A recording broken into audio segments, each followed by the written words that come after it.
ఓం నమో వెంకటేశాయ. ఏడుకొండలవాడ వెంకటరమణ గోవింద గోవింద. శ్రీ శ్రీనివాస శ్రీ వెంకటేశ గోవింద గోవింద. కలియుగ ప్రత్యక్ష దైవం శ్రీనివాస పరబ్రహ్మ అనుగ్రహ విశేషంతో శ్రీమద్భాగవతంలో దశమస్కంధంలోని విశేషాలు యథాశక్తి తెలుసుకుంటున్నాం. నారాయణం నమస్కృత్య నరం చైవ నరోత్తమం దేవీం సరస్వతీం వ్యాసం తతో జయముదీరయేత్. శుకయోగీంద్రుల వారు పరీక్షిన్ మహారాజునకు శ్రీకృష్ణస్వామి లీలా విశేషాలు వర్ణించి చెబుతూ ఉన్నారు. నందవ్రజంలో బలరామకృష్ణులు మోకాళ్లతో చేతులతో పాకటం అనే స్థితి నుంచి దాటి పాదాలతో సంచరిస్తున్నారు స్వేచ్ఛగా హాయిగా. ఈ కృష్ణస్వామి గోపాలకుల ఇళ్లల్లో దూరి ఉట్టి మీద ఉండేటువంటి పాలు పెరుగు అన్నీ కూడా స్వీకరించటం ప్రారంభించారు. ఈ అల్లరిని చూచి తట్టుకోలేనటువంటి గోపికలు యశోద దగ్గరకు వచ్చి ఆ చిన్ని కృష్ణుని అల్లరిని గురించి వర్ణించి చెబుతున్నారు. నీ ముందు బుద్ధిగానే ఉంటాడు నీ కుమారుడు, అతడు చేసేటువంటి అల్లరి చేష్టలు మేము తట్టుకోలేకపోతూ ఉన్నాము, వివరించి చెప్పటానికి కూడా వీల్లేనంత గొప్పగా అల్లరి చేస్తున్నాడు అని గోపికలు చాడీలు చెబుతుంటే కృష్ణస్వామి భయపడుతున్నట్టుగా ముఖం పెట్టి అలా చూస్తున్నాడు. యశోదాదేవి గోపికలు చెప్పినటువంటి విషయాలన్నీ కూడా పక్కన పెట్టి కుమారుణ్ణి తిట్టడానికి కూడా ఇష్టపడటం లేదు. కానీ గోపికలకు మాత్రం చాలా బాధగా ఉంది. ఓయమ్మ నీ కుమారుడు మా ఇండ్లను పాలు పెరుగు మన నీడమ్మా, పోయదమెక్కడికైనను మాయన్నల సురభులాన మంజులవాణి. మీ పిల్లవాడు చేసే అల్లరిని మేము తట్టుకోలేకపోతున్నాం, ఎటైనా వెళ్ళిపోతాం, ఇక్కడి నుంచి బయలుదేరి వేరే చోటికి వెళ్ళిపోతాము, నందులవారి గోవుల మీద ఆనా అని చెబుతున్నారు గోపికలు.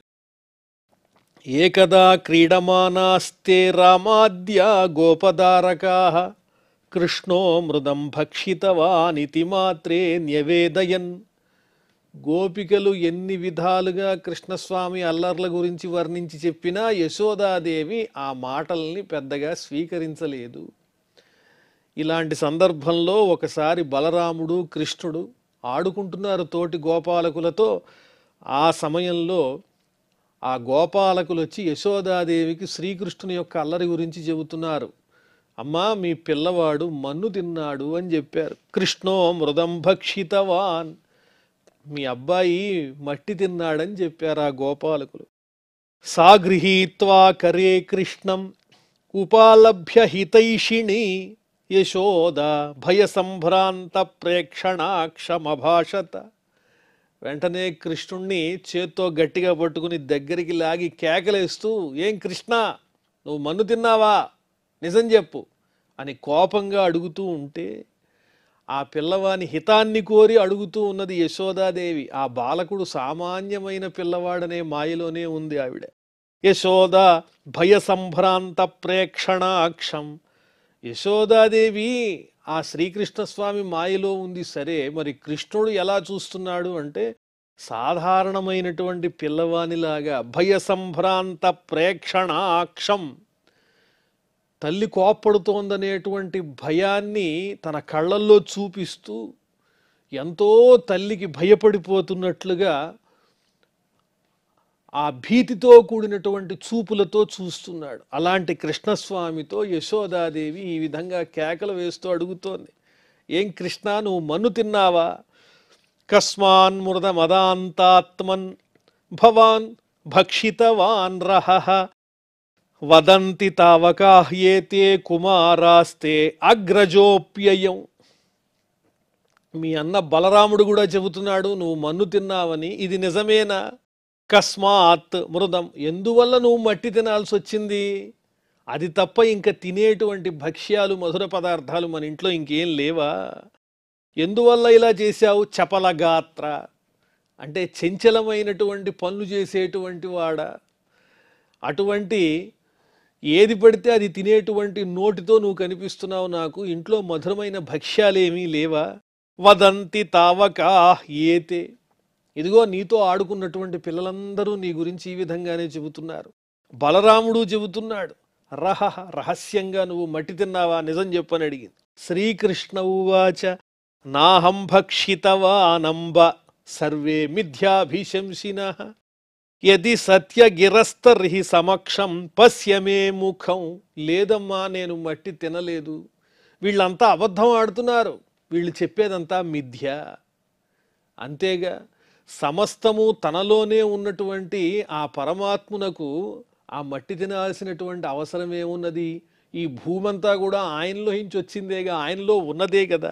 నాహం భక్షితవానంబ సర్వే మిథ్యాభిశంసినః యది సత్య గిరస్తరి. వాళ్ళు చెప్పిన మాటలే నిజమని నీవు తలిస్తే సమక్షం పశ్యమే ముఖం. ఇదిగో నా ముఖాన్ని చూడు, నోరు తెరుస్తాను, నేను మట్టి తిన్నానో లేదో నువ్వే నిర్ణయించుకో అని చెప్పి ఆ చిన్ని కృష్ణుడు నోరు తెరిచి చూపిస్తూ ఉన్నాడు. అమ్మా మన్ను తినంగనే శిశువునో ఆకుంటినో వెర్రినో నమ్మంచూడకు వీరి మాటలు మదిన్ నన్నీవు కొట్టంగ వీరి మార్గంబు ఘటించి చెప్పెదరు. కాదే నిన్మదీయాస్య గంధమ్మాఘ్రాణము చేసి నా వచనముల్ తప్పైన మన్నింపవే. ఎంత చక్కటి పద్యమో! ఆ పద్యాన్ని చదువుతూ ఉంటేనే అందులో ఉన్నటువంటి భావం హాయిగా మనస్సుకి హత్తుకునే విధంగా, మూలంలో ఉన్నటువంటి భావాన్ని యథాతథంగా అందమైనటువంటి చక్కని తెలుగు మాటలతో పద్య రూపంలో అందించారు పోతనవారు. అమ్మా మన్ను తినంగనే శిశువును. మన్ను తినడానికి నేనేమన్నా తెలియనివాణ్ణా, ఊహలేనివాణ్ణా, ఆకలేసింది అనుకుంటున్నావా, వెర్రివాణ్ణా? నమ్మంచూడకు వీరి మాటలు, వీళ్ళు చెప్పే మాటలు నమ్మద్దు, నీ మనసులో పెట్టుకోవద్దు. నన్నీవు కొట్టంగా, నువ్వు నన్ను కొట్టాలనే ఎలాగైనా సరే యశోద చేత, తల్లి చేత ఈ బాలకుణ్ణి కృష్ణుణ్ణి కొట్టించాలి అనేటువంటి కపటోపాయంతో చెబుతున్నారు వీళ్ళందరూ కూడా. ఇందులో నిజం లేదు. కావాలంటే నోరు తెరుస్తాను చూడు, నా నోట్లో ఏమైనా మట్టి సంబంధమైనటువంటి సూచన కనిపిస్తోందా, ఆ వాసన ఏమన్నా వస్తోందా, వాసన చూడు. ఒకవేళ నేనే గనక తప్పైతే, నా మాటలు తప్పైతే నన్ను మన్నించు అని ఈ విధంగా చెబుతున్నాడు కృష్ణస్వామి. యద్యేవం తర్హి వ్యాదేహి ఇత్యుక్త స భగవాన్ హరి వ్యాదత్తా అవ్యాహతైశ్వర్య క్రీడామనుజ బాలక.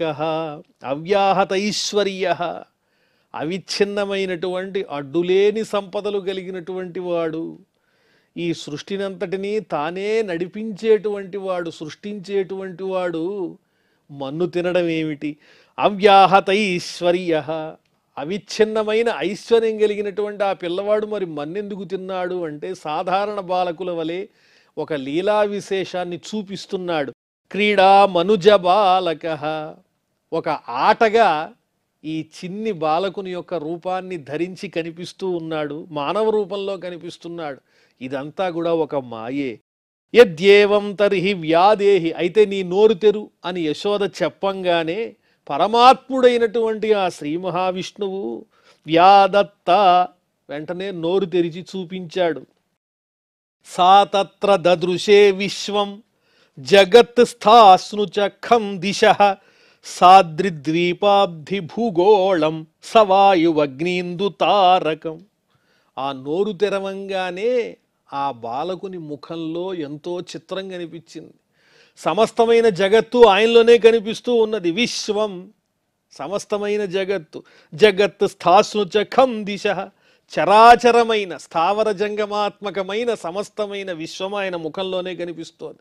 ఆకాశము, దిక్కులు, పర్వతాలు, ద్వీపాలు, సముద్రాలు, భూగోళము, వాయువు, అగ్ని, సూర్యుడు, చంద్రుడు, నక్షత్రాలు, ఇవన్నీ కనిపిస్తున్నాయి ఆ బాలకుని యొక్క ముఖార విందంలో.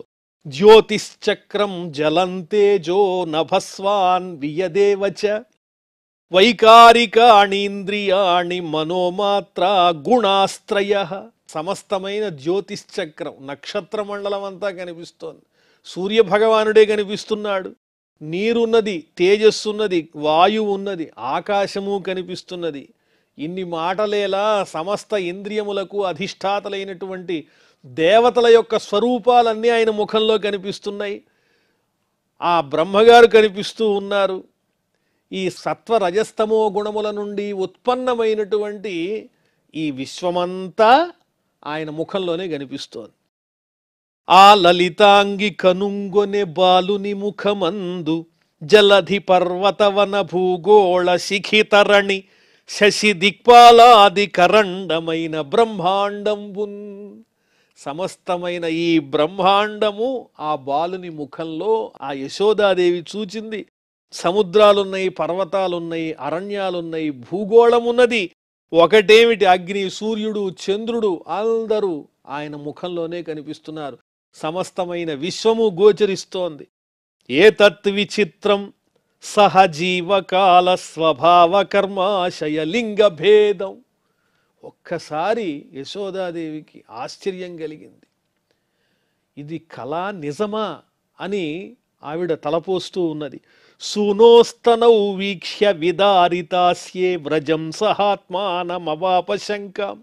సూనోహ తనౌ, ఆ చిన్ని పిల్లవాని యొక్క దేహమునందున్నటువంటి విదారితాస్యే, తెరవబడిన నోటి యందు ఆ చిన్న పిల్లవాని తన కుమారునిగా భావిస్తున్నటువంటి ఆ బాలకుని నోటి యందు వ్రజం సహా ఆత్మానం, తనతో పాటు ఆ నందవ్రజం అంతా కూడా కనిపిస్తోంది. సమస్తమైన విశ్వము, ప్రకృతి, వీటితో పాటుగా తాను, అలాగే గోపాలకులు, గోపికలు, గోవ్రజము ఇవి కూడా కనిపిస్తున్నాయి ఆ ముఖారవిందంలో. ఏ తత్ విచిత్రం, ఇది ఎంతో విచిత్రమైన విషయం కదా. సహజీవకాల, వెంటనే అప్పటికప్పుడే జీవరాశులన్నీ కనిపిస్తున్నాయి. కాల అంటే ఉత్పత్తి, స్థితి, లయములు, అంటే సృష్టి, స్థితి, లయము, వీటన్నిటికీ కారణమైనటువంటి ఈ కాలమంతా కనిపిస్తోంది ఆయనలోనే. అదేవిధంగా పరిణామమునకు మూలమైనటువంటి ఆ స్వభావము, జన్మహేతువైనటువంటి కర్మలు, జన్మలు పొందడానికి ఏవి కారణమవుతాయంటే కర్మలే కారణమవుతాయి. ఆ కర్మ విశేషాల వల్ల జన్మించినటువంటి అనేక దేహాలు కలిగిన ప్రాణులన్నీ కనిపిస్తున్నాయి ఆయన ముఖారవిందంలో. అదేవిధంగా అనేక రకములైన కర్మవాసనలు, అలాగే పంచతన్మాత్రలు, ఈ సమస్తమైనటువంటి విశ్వము ఆ బాలకుని ముఖారవిందంలో కనిపిస్తూ ఉంటే ఆవిడ అనుమానంగా ఉన్నది. ఏమిటిది అని ఆవిడికి శంక కలిగింది. కిం స్వప్న ఏతదుత దేవమాయ కిం వా మదీయో బత బుద్ధిమోహ అథో అముష్యైవ మమార్భకస్య యః కశ్చన ఔత్పత్తిక ఆత్మయోగః. మమ అర్భకస్య, నా కుమారునిగా ఉన్నటువంటి ఈ పిల్లవానికి, అముష్య అర్భకస్య, ఈ పిల్లవానికి కశ్చన ఔత్పత్తిక ఆత్మయోగ, ఈ పిల్లవాడు పుట్టినప్పుడే సహజంగా ఏదైనా ఒక యోగం అబ్బిందా? ఈయనేమన్నా ఒక యోగ, మహాపురుషుడా, యోగ పురుషుడా? ఘటనాఘటన సమర్థుడైనటువంటి పరమాత్ముని వలె కనిపిస్తున్నాడే. పుట్టుకతోనే ఇతనికి ఏమైనా గొప్ప యోగశక్తులు ఏమన్నా లభించాయా అని శంకపడుతూ ఉన్నది. లేదా కిం స్వప్న, ఇదేమన్నా నా కలయ, ఏ తదుత దేవమాయ, లేకపోతే ఆ విష్ణువు యొక్క మాయ, శ్రీహరి చేసినటువంటి మాయయ. కిం వా మదీయో బత బుద్ధిమోహ, అయ్యో లేకపోతే ఇదంతా నా బుద్ధికి కలిగినటువంటి మోహమా? నా బుద్ధిలో ఉన్నటువంటి ఆ మోహం వల్ల ఈ విధంగా కనిపిస్తోందా? పొరపాటు ఎక్కడున్నది?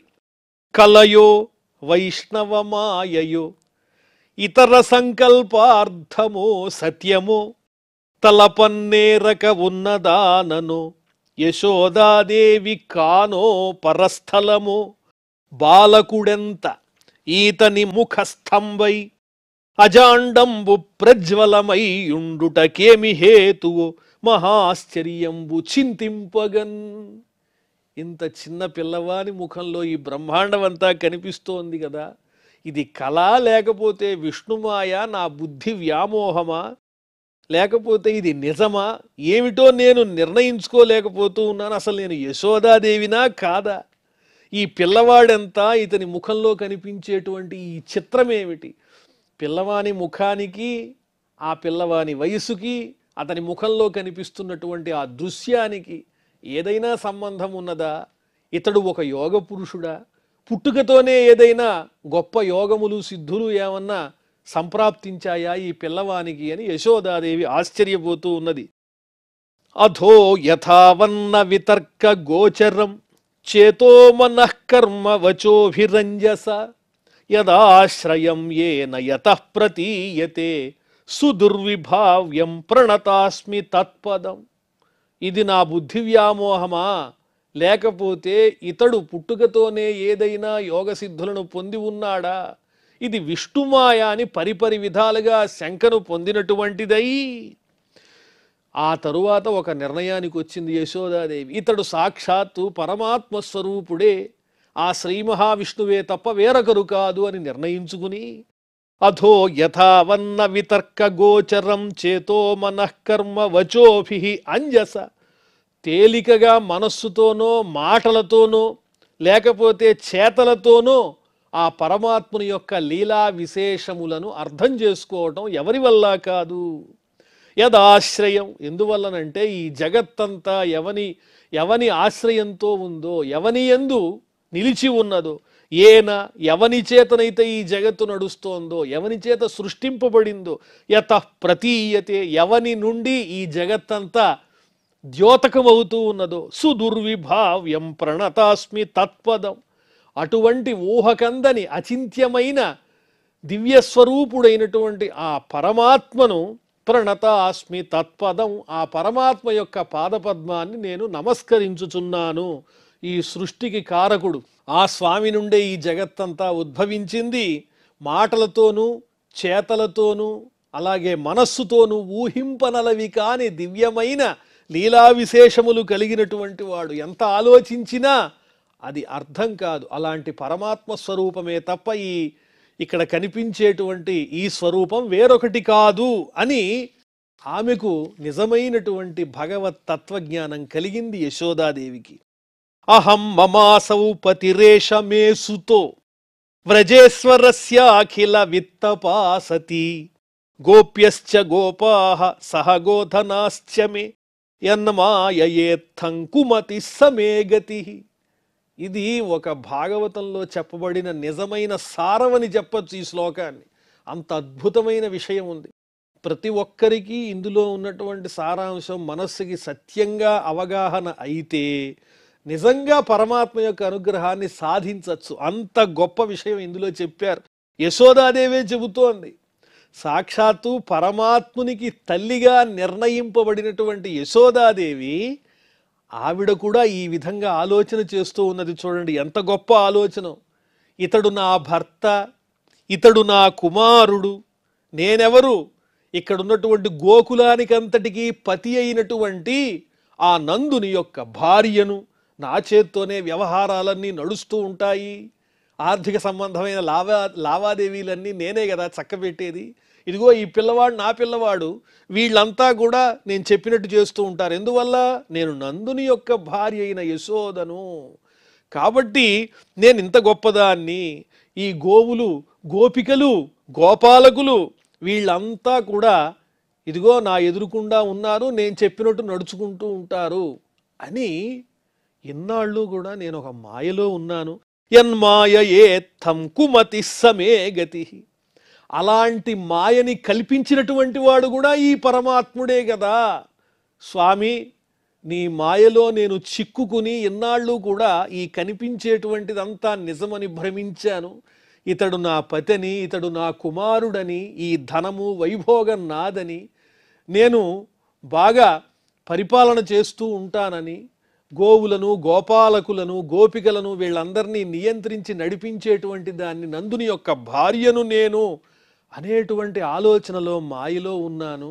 ఇప్పుడు నాకు కనువిప్పు కలిగింది. ఆ మాయ కాస్త తొలగిపోయింది. ఆ మాయ కూడా ఎందువల్ల ఏర్పడిందంటే ఆ మాయ ఇచ్చినటువంటి వాడివి కూడా నీవే. అలాంటి మాయను సృష్టించిన ఓ పరమాత్మ నీకు నమస్కారము అని సర్వాత్మన ఆ బాలకుడు పరమాత్ముడనే జ్ఞానం కలిగి మాయ తొలగి నమస్కారం చేస్తోంది యశోదాదేవి శ్రీకృష్ణస్వామికి. ఈ విషయాన్ని మన జీవితంలో గనక మనం జీర్ణం చేసుకోగలిగినట్లయితే, సమగ్రంగా ఆలోచించగలిగినట్లయితే, ఆలోచించేటప్పుడు అవరోధాలు వస్తాయి, అనుక్షణం మాయ కలుగుతూనే ఉంటుంది. ఇదంతా కూడా మాయా కల్పితమే. పరమాత్మ చేత నియమింపబడేటువంటి సత్వరజస్తమో గుణముల చేత, ఆ మాయాగుణముల చేత ఏర్పాటైన ఈ సృష్టిలో మాయకి లోను కాని వాళ్ళు ఎవరూ ఉండరు. కానీ ఇలాంటి శ్లోకాలను చదివినప్పుడు, ఇందులో ఉన్న అంతరార్థాన్ని మనం గమనించినప్పుడు, కేవలము అది యశోదాదేవి యొక్క మనస్సులో ఉన్న భావన మాత్రమే అని కాకుండా, దానివల్ల మనం అర్థం చేసుకోదగింది ఏమిటి? నేను దీనికి అంతటికీ కూడా అధికారినై ఉన్నాను, నా దగ్గర ఇంత ఐశ్వర్యం ఉన్నది, వీళ్ళందరూ నేను చెప్పినట్టు వింటున్నారు, నేనే కర్తను, నేను సమర్థుడను, ఇలాంటి భావావేశములతో ఈ మాయని నిజంగా భావన చేసి అందులో కొట్టుకుపోతూ ఉంటే ఇంకా ఎప్పటికీ పరమాత్మ తత్వాన్ని మనం అర్థం చేసుకోగలుగుతాం. అందువల్లనే శ్రీమద్భాగవతాన్ని గనక మనఃపూర్వకంగా చక్కగా అధ్యయనం చేసినట్లయితే ఇటువంటి చక్కటి ఆలోచనలు కలగడానికి అవకాశం. అంత చక్కటి భావాన్ని వ్యాసుల వారు మనకు అందించారు. యశోదాదేవి భావన ద్వారా మనం స్వీకరించవలసినటువంటి తత్వం ఇదని. ఇత్థం విదిత తత్వాయాం గోపికాయాం స ఈశ్వరః వైష్ణవీం యతనోన్మాయాం పుత్రస్నేహమయీం విభుః. ఈ విధంగా తెలియబడినటువంటి తత్వజ్ఞానం కలిగిన ఆ యశోదాదేవిని, ఆ గోపికను చూచాడా పరమాత్మ. అమ్మో, పరమాత్మ తత్వం తెలిసిపోయింది, నా గురించి నిజం తెలుసుకుంది ఈవిడ అని ఒక్కసారి మళ్ళీ వైష్ణవీం వ్యతనోన్మాయాం, తన విష్ణుమాయని విస్తరింపజేశాడు తన లీలా విశేషం చేత. మరి ఆయన మాయను దాటాలంటే ఆయనే మనకి ఆధారం. పుత్రస్నేహమయీం విభు, ఎటువంటి మాయని విస్తరింపజేశాడు అంటే ఆ పరమాత్మతత్వ జ్ఞానం నుంచి ఇతడు నా పుత్రుడు అనేటువంటి భావనలోకి మళ్ళీ యశోదాదేవి వచ్చేసింది. ఆ పసిపిల్లవాడిని, ఒళ్ళో ఉన్నాడు పసిపిల్లవాడు, అతని ముఖంలో అతని ముఖంలో మన్ను కనిపించటం లేదు సరిగదా, ఏమిటి జరుగుతోందనే ఆలోచనలోకి వెళ్ళింది. మళ్ళీ విష్ణువు యొక్క మాయ చేత ఆ భావనంతా పోయి ఎదురుకుండా ఉన్నటువంటి పసివాడు తన పిల్లవాడే అనే ఆలోచనలోకి వచ్చేసింది యశోదాదేవి. సద్యో నష్ట స్మృతిర్గోపి సారోప్యారోహమాత్మజం ప్రవృద్ధ స్నేహ కలిల హృదయ ఆసీద్యధాపుర. వెంటనే నష్టమైనటువంటి స్మృతి కలిగినదై, ఏమిటా స్మృతి అంటే ఇతడు పరమాత్ముడు అనేటువంటి ఆలోచన ఎప్పుడైతే కలిగి స్వామిని ప్రార్థన చేసిందో ఆ మరుక్షణమే విష్ణుమాయ చేత ఆ భగవత్తత్వజ్ఞానాన్ని విస్మరించి అతడు తన పుత్రుడే అనేటువంటి భావన చేసి ఆరోహమాత్మజం, తన ఒడిలో కూర్చోబెట్టుకుని ప్రవృద్ధ స్నేహ కలిల హృదయ, వృద్ధి చెందినటువంటి స్నేహంతో నిండిన హృదయము కలిగినదై ఇతడు నా పుత్రుడు అని ప్రేమగా ఆసీద్ యథాపుర, ఇదివరకు ఏ విధంగానైతే ఉన్నదో అలాగే మళ్ళీ ఆ పిల్లవాని పట్ల, కృష్ణుని పట్ల తల్లి ప్రేమను చూపిస్తోంది. అతడు పరమాత్ముడు అనేటువంటి జ్ఞానాన్ని కొంత మరచిపోయింది యశోదాదేవి అని వర్ణిస్తూ ఉన్నారు. త్రయ్యాచోపనిషద్భిశ్చ సాంఖ్యయోగైశ్చ సాత్వతైః ఉపగీయమాన మాహాత్మ్యం హరింసా అమన్యత ఆత్మజం. వేదాలు గాని, ఉపనిషత్తులు గాని, సాంఖ్యయోగులు గాని వర్ణించేటువంటి ఆ పరమాత్మ యొక్క మాహాత్మ్యాన్ని ఎవరు అంత తొందరగా అర్థం చేసుకోగలుగుతారు? అందరి చేత కొనియాడబడే మాహాత్మ్యం కలిగిన ఆ పరమాత్మను, ఆ శ్రీ మహావిష్ణువుని ఆత్మజం అమన్యత, తన పుత్రునిగా భావన చేసింది యశోదాదేవి అని వర్ణించి చెబుతూ ఉన్నారు. ఆ విశేషాలు మళ్ళీ మనం తెలుసుకుందాం. ప్రస్తుతం క్షమా ప్రార్థనాదులతో ఈ కార్యక్రమాన్ని పరిసమాప్తం చేసుకుందాం. అథ క్షమా ప్రార్థన. యదక్షరపద భ్రష్టం మాత్రాహీనంచ యద్భవేత్ తత్సర్వం క్షమ్యతాం దేవ నారాయణ నమోస్తుతే. శ్రియః కాంతాయ కళ్యాణ నిధయే నిధయేర్థినాం శ్రీవేంకట నివాసాయ శ్రీనివాసాయ మంగళం.